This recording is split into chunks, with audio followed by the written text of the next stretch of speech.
내가 초등학교 때 이야기다.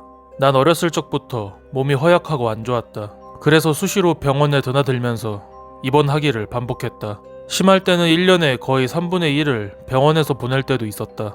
입원을 하면 친척들이 종종 문병을 오고는 했었는데 난 유독 친할머니를 어려워했다. 솔직히 말하면 할머니가 너무 무서웠다. 할머니는 당시 연세가 70대 후반이셨는데도 기운이 넘치셨던 기억이 있다.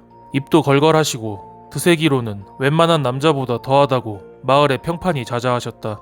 듣기로는 친할아버지가 돌아가신 이후로 더욱 그렇게 되셨다고 한다. 할머니는 병원에 입원해 있는 나를 보시면 늘 이렇게 말씀하셨다.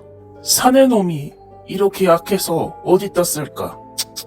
썩을 놈아, 언제까지 아프려고 이러냐? 애미가 챙겨주는 약 먹었는데도 그따구면 앞으로 어쩌려고 그래? 네 애비놈도 어렸을 적엔 일이 아프지 않았는데 넌 누굴 닮아서 일이 비실비실거리는지요? 그러다 보니 할머니가 한마디 한마디 하실 때마다 주눅이 들었고 결국엔 꾹 참은 눈물을 흘리곤 했다. 친척들은 그런 나를 달래느라 진을 빼야 했다. 나중에는 할머니가 온다는 말만 들어도 심장이 빨리 뛰면서 도망쳐야 한다는 생각까지 들었다. 한 번은 어머니가 자리를 비운 틈을 타 병원 구석에 숨어 할머니가 버스 시간에 맞춰 돌아가실 때까지 나오지 않았다가 혼이 난 적도 있었다. 그만큼 할머니는 나에게 공포의 대상이었다. 그러던 어느 날 낮잠을 자던 도중 소란스러운 소리에 잠에서 깼는데 부모님이 의사 선생님을 붙잡고 하소연을 하고 계셨다. 부모님은 입원을 시켰음에도 점점 더 시름시름 알아가는 나에 대한 답답함을 호소하고 계셨다. 의사 선생님도 여러 검사를 해봤지만 뚜렷한 원인이 확인되지 않는다며 난처해하셨다. 초등학교 5학년이 되었을 때 내 몸 상태는 더 악화됐다. 거진 매일 토하기 일쑤였고 힘이 없어 걷다가도 자주 쓰러졌다. 갑자기 무언가에 밀쳐진 것처럼 다리가 풀렸다. 나중엔 휠체어를 타고 다녀야 했다. 입맛도 없어져 아무것도 먹기가 싫었고 몸도 점점 앙상하게 변했다. 힘없이 하루 종일 잠만 자다 보니 밖에서 원 없이 달려보는 게 진심 소원이었다. 도저히 안 되겠는지 부모님은 퇴원 절차를 밟으셨고 나를 집으로 데려왔다. 부모님은 다른 병원을 알아보셨고 나는 그저 또 다른 병원에 가나보다 아무 생각 없이 집에 있었다. 그런데 며칠 뒤 집에 있는데 부모님이 어떤 아줌마와 함께 돌아오셨다. 그 아줌마는 무당이었다. 그때 할머니가 집에서 날 봐주시고 계셨는데 할머니는 무당을 보시더니 혀를 차셨다.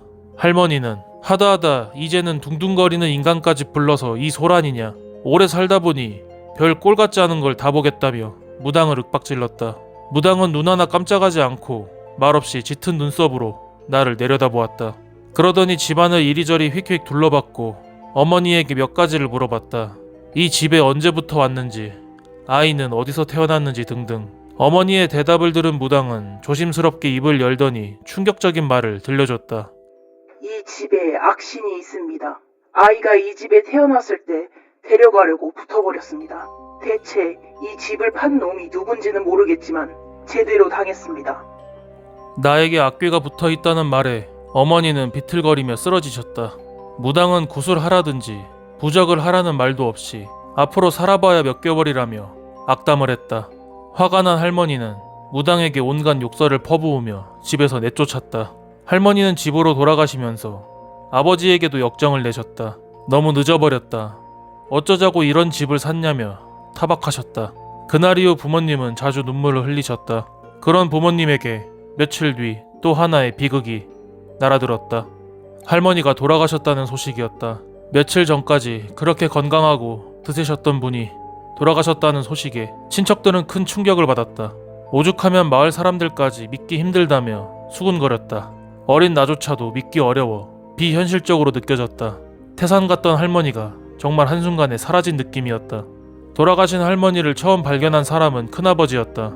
아침 밭일을 하고 돌아가는 길에 안부차 집에 들르셨는데 편히 주무시는 모습으로 사망해 계셨다고 했다. 장례식을 치르고 이젠 내가 죽을 날이 다가오는 것에 온 일가가 슬퍼하고 있을 때쯤 난 어떤 꿈을 꾸게 된다.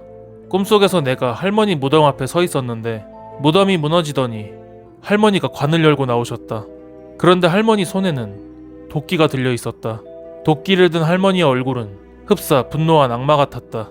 금세라도 도끼로 나를 찌를 것만 같았다. 그 모습이 너무 무서워서 꿈속에서 오줌을 지려버렸다. 도끼를 들고 나타난 할머니는 나를 쳐다보지 않고 성큼성큼 어느 방향으로 걸어가기 시작하셨다. 우리 집 쪽이었다. 그 모습을 끝으로 꿈에서 깼다. 그렇게 또 며칠이 지나 다시 꿈을 꿨는데 이전의 꿈과 이어졌다. 도끼를 든 할머니가 우리 집 현관 앞에 서 계셨다. 그때 나는 거실에서 부모님과 함께 자고 있었는데 도끼를 든 할머니와 거실에서 자고 있는 내 모습이 3인칭 시점으로 보였다. 문을 열고 들어온 할머니는 내게 다가오시더니 갑자기 도끼를 휘두르셨다. 나는 소리를 지르며 꿈에서 깼고 깜짝 놀란 어머니는 그런 나를 다독여 주셨다. 그런데 그 꿈을 꾼 이후 놀라운 일이 일어났다.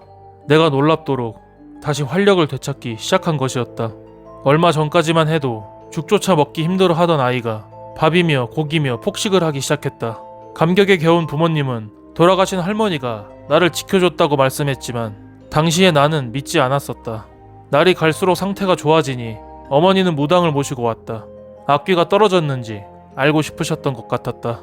나를 본 무당은 좀 머뭇거리더니 네 할머니가 악신을 절단내버렸다.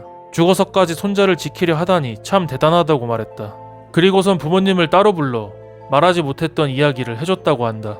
무당이 내게 악담을 퍼부었던 그날 저녁 할머니가 무당을 찾아왔었다고 한다. 할머니는 무당에게 자신이 죽거든 도끼 한 자루만 달라는 부탁을 했다고 한다. 무당은 당초에 무슨 소리인지 영문을 몰랐지만 할머니가 완강하게 말하며 돈을 건네니 수락했다고 한다. 당시 마을엔 무당이라고는 그 아줌마 한 명뿐이었다. 그리고 정말 며칠 뒤 할머니가 돌아가셨고 무당은 몰래 할머니 무덤을 찾아가 도끼를 올리고 제사를 지냈다고 한다. 무당은 이 일을 오래 했지만 이런 일은 처음 본다며 혀를 내둘렀다.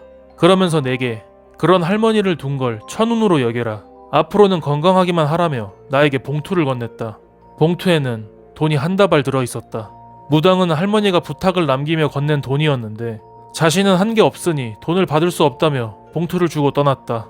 봉투에는 검은 손때가 묻은 10,000원짜리 76장이 들어있었다. 그때는 따뜻한 말 한마디 해주신 적 없었던 할머니가 나를 구해주셨다는 게 믿기지가 않았다. 하지만 나이가 들어 다시 생각해보니 오랜 시간이 흘렀음에도 이제는 할머니의 마음이 더 크게 느껴진다.